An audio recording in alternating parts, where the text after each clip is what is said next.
آج یہ دو دکانیں، یہ ہندو کی دکان، یہ مسلمان کی دکان، ہندو بھی نماز پڑھنے کے لیے نہ آئے، مسلمان بھی نہ آئے، یہ بھی جھوٹ بول کے سودا فروخت کرے، یہ بھی جھوٹ بول کے کرے، ہمارے ایمان کا میزان کیا ہوگا؟ سوچنے والی بات ہے لوگوں۔ اللہ کی قسم مصیبت تو آئے گی۔ آپ دیکھنا جنگ تبوک کا موقع ہے، میرے آقا نے اعلان کیا، فرمایا او لوگوں مجھے مال چاہیے، دین کے لیے مال چاہیے، جان بھی چاہیے۔ یہ صحابہ چل پڑے اپنے گھروں میں۔ میں سب کی بات نہیں کرتا، دو کی بات کرتا ہوں، آؤنا وہ بھی تو وہ ہیں جن کو میرے آقا نے فرمایا ابو بکر ساری کائنات کے میں ایک ایک انسان کا بدلہ چکا ہوں، ابو بکر تیرے انسانوں کا بدلہ کل قیامت والے دن اللہ ادا کرے گا۔ وہ ابو بکر کہ جس ابو بکر کو رب کے سلام آ رہے ہیں، ان کا معاملہ تو یہ ہو کہ انہیں مارے بھی پڑی، گھر بھی گیا، 40,000 دینار کا مالک تھا ابو بکر۔ جب میرے ابو بکر نے کلمہ پڑھا تھا، 8 دکانیں ریشم کی مین بازار مکے کے اندر تھیں، خدا کی قسم سب کچھ لا کے محمد کے قدموں پہ نچھاور کر دیا۔ ابو بکر بھی اٹھے، حضرت عمر بھی اٹھے، گھر چلے گئے۔ عمر نے یوں کر کے لکیر لگائی، یہ گھر والوں کا، یہ اللہ کے راستے میں، اٹھا کے لے آئے۔ توجہ کرنا، مسجد نبوی کے دروازے کے سامنے لا کے رکھ دی، میں سین میں لا کے عمر نے رکھ دیا۔ کیا؟ اپنا سارے کا سارا سامان لا کے رکھا، سارے کا سارا سامان رکھا، اور سامان رکھ کے ذرا توجہ کرنا، عمر کبھی اپنے سامان کو دیکھ رہا ہے، کبھی مسجد نبوی کے باہر دروازے کو دیکھ رہا ہے۔ میں تو سفرات میں کہتا ہوں، میں نے کہا عمر کیا دیکھ رہے ہو؟ کہنے لگے میرا وجدان کہتا ہے۔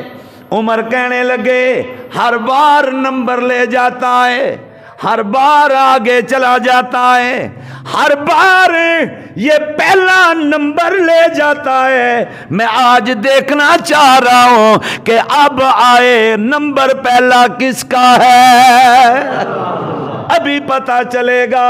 اتنی دیر میں وہ بابا جی بھی آ گئے، یوں کر کے سر کے اوپر ایک گٹھی رکھی ہوئی ہے، لا کے یوں سامان پہ رکھ دی۔ حضرت عمر سامان دیکھ کے، گٹھی دیکھ کے کیا کہتے ہیں؟ کہنے لگے عمر آج تو نمبر تیرا ہی ہے، آج تو تیرا نمبر پہلا آ جائے گا، تیرا سامان زیادہ ہے، تیری وہاں تو گٹھی اتنی سی ہے۔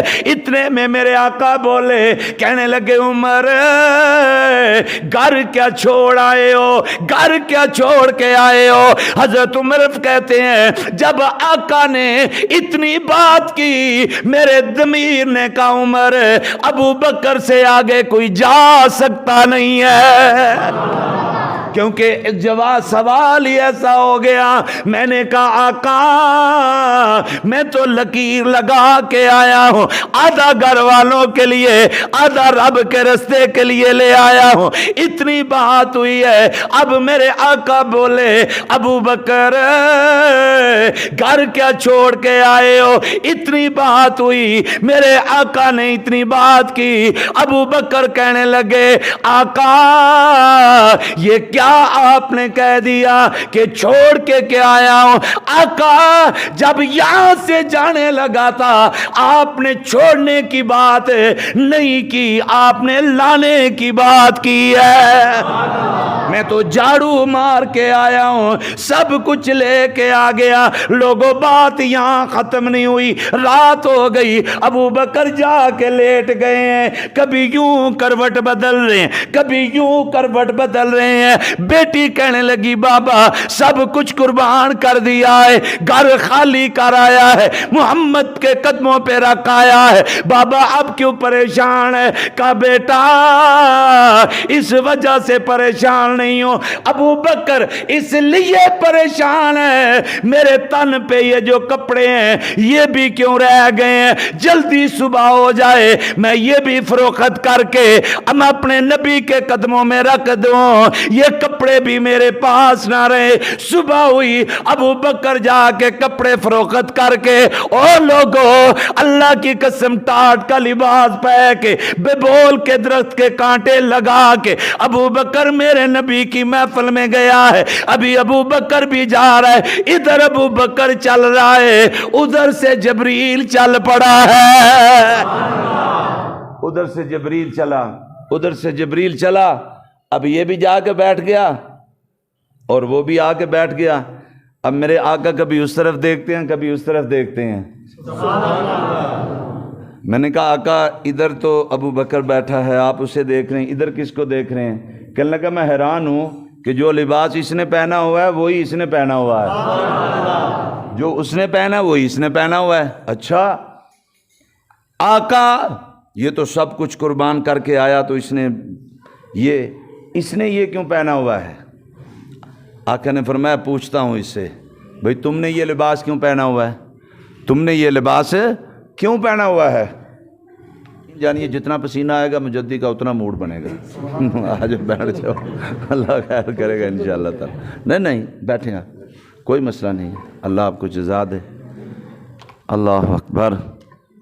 تو میں عرض کر رہا تھا میرے آقا نے فرمایا جبریل جی یا رسول اللہ, اے تجھے کیا ہوا ہے, یہ تو نے کیوں لباس پہنا ہوا ہے؟ توجہ توجہ. آقا نے جب یہ پوچھا تو جبریل کیا کہتا ہے؟ کہنے لگا آقا یہ بات تو بعد میں بتاؤں گا, لیکن پہلے نمبر پہ مجھے رب نے بھیجا ہے, اور اللہ رب العزت کہہ رہا ہے پوچھو ابو بکر سے. توجہ یار, پوچھو ابو بکر سے اس حال میں راضی ہو, اس حال میں راضی ہو. اللہ اکبر. اس حال میں راضی ہو. کس حال میں؟ مال گیا, دینار گئے, دکانیں گئیں, سب کچھ گیا. ابو بکر رو پڑے, رو کے کہنے لگے آقا اس سے پوچھو وہ راضی ہے, وہ راضی ہے. اب جب اس کی رضا کی باری آئی تو اللہ رب العزت کی طرف سے آیا ہوا قاصد کیا کہتا ہے؟ کہتا ہے آقا ابو بکر کو کہو اللہ اسے سلام کہہ رہا ہے. یہ کوئی چھوٹی بات نہیں ہے. اب یہ مال بھی گیا, جان بھی, پہلے ابو بکر قربان دے رہا ہے. اور لوگوں اللہ کی قسم تیسری چیز اولاد ہوتی ہے. میرے آقا جب ابو بکر کو لے کے غار کے اندر گئے ہیں اور کوئی بکریاں لے کے غلام جا رہا ہے, اور حضرت اسما روٹی لے کے جا رہی ہے. توجہ کرنا, توجہ کرنا. حضرت اسما جب باہر نکلی آگے ابو جہل آ گیا. اب اس نے دیکھا یہ کہاں جا رہی ہے, اب فوری طور پہ سامنے آگے کھڑا ہو کے کہنے لگا اسما تجھے پتہ ہے تیرا بابا اور تیرے بابے کا یار کدھر ہے؟ تجھے پتہ ہے تیرا بابا اور تیرے بابے کا یار کدھر ہے؟ خدا کی قسم میں ابو بکر کی اولاد پہ بھی اپنی اولاد کو قربان کروں. کیسا جواب. اب اگر یہاں پہ اسما کہتی نا کہ نہیں پتا, تو آج ہو سکتا ہے بھونکنے والے کہتے کہ جس کی بیٹی جھوٹ بولتی تھی اس کا باپ بھی تو جھوٹ بولتا ہوگا.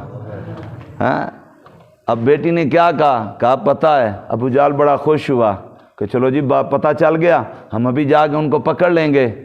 تو میرا وجدان کہتا ہے میں ایک جملہ بولنے لگا ہوں، خدا کے لیے دربند والو زبان بند نہ رکھنا، اس جملے پہ زبان کو کھول دینا، بہت بڑا جملہ کہنے لگا ہوں۔ جب ابو جہل نے کہا نا اچھا بتا پھر کدھر ہے، تو حضرت اسما نے کیا کہا، کہنے لگی ابو جہلا یہ تو نے کیا سوچ لیا، کیا سوچ لیا کہ میں نے ہاں کی ہے اس لیے اقرار نہیں کیا، اس لیے اقرار نہیں کیا، اس لیے اقرار نہیں کیا، اس لیے اقرار نہیں کیا، اس لیے اقرار نہیں کیا کہ تجھے بتاؤں میرا بابا میرے بابے کا یار کدھر ہے، بلکہ اس لیے میں نے تو اپنے بابے کی صداقت بچائی ہے، میں تو اپنے بابے کی صداقت بچا رہی ہوں، اپنے بابے کی صداقت بچا رہی ہوں۔ توجہ، اللہ اکبر۔ اب اس نے جب کیا غصہ، اور غصے کے ساتھ اس نے کیا کیا، یوں کر کے نا تھپڑ مارا، اور خدا کی قسم لوگ سب کچھ برداشت کر لیتے ہیں لیکن بیٹی کی مار برداشت نہیں کرتے۔ باہر کوئی اگر آپ کی بیٹی کو تھپڑ مارے تو کہتا ہے کچھ تو حیا کرنی تھی، بیٹی تھی یار، بیٹا نہیں تھا۔ اور آج ہمارے جیسا کہ ہوتا نا تو کہتا لو جی ہم بیٹھے ایسے کام سے جہاں پہ ہم اپنی اولاد کو بھی مار پڑوائیں، بیٹی واپس چلی جاتی، میں نہیں کرتی۔ ابو جہل گیا، اس نے یوں کر کے اپنا دوپٹہ لیا، کان کے اوپر دوپٹہ لے کے کھانا لے کے چلی گئی۔ اب غار میں بیٹھی ہیں، اگر ذوق ہو تو میں تھوڑا سا غار کا نقشہ دے دوں، توجہ۔ آقا غار میں، ابو بکر غار میں، پہلے کون گیا؟ بولیے میں کچھ کہنے لگا ہوں، پہلے کون گیا؟ ابو بکر گئے، سوراخ سارے کے سارے چادر پھاڑ کے سوراخ بند کیے، اللہ آپ کو لے جائے اس غار کو دیکھنا۔ اب تو پھر بھی جگہ بن گئی، اللہ کی قسم جب میں گیا میں تو وہاں آنکھیں بند کر کے تصور کرتا رہا یار کیا منظر ہوگا جب جھولی ابو بکر کی ہوگی، گود میں محمد ہوں گے۔ اب آپ تھوڑا سا ذوق دیکھنا، یہ میرا ذوق ہے۔ آقا کو بلایا، ہاں سارے سوراخ بند ہو گئے، ایک سوراخ باقی رہ گیا۔ ابو بکر نے ایڑی رکھی، لوگ کچھ کہتے ہیں وہ جی سانپ انتظار میں تھا، نبی کا عاشق تھا، اسے پتا تھا یہاں نبی آنا ہے۔ میں نے کہا بدبختہ، ہم تو کہتے ہیں بندہ کوئی غیب نہیں جانتا، تو کہتا ہے سانپ غیب جانتا ہے۔ اور اگلی بات سن لے، جو ابو بکر کو ڈنگ مارے وہ نبی کا عاشق ہو سکتا؟ وہ کیسے نبی کا عاشق ہو گیا؟ اس نے یوں کر کے ابو بکر نے ایڑی رکھی، اب یہ ایڑی رکھ کے فرمایا آقا اندر آ جائیں۔ آقا اندر آ گئے، یوں کر کے بیٹھے ہیں تو ابو بکر نے نا محسوس کیا، ابو بکر نے محسوس کیا، اور محسوس کیا کہ میرے آقا آرام کرنا چاہتے ہیں، میرے آقا آرام کرنا چاہتے ہیں۔ جب آرام کی باری آئی تو کہا آقا آرام کر لیں۔ فرمایا ابو بکر کہاں کروں؟ توجہ کرنا ذرا میری طرف۔ ابو بکر یوں بیٹھے ہوں گے تو فرمایا آقا یہاں سر رکھیں، یہاں سر رکھیں۔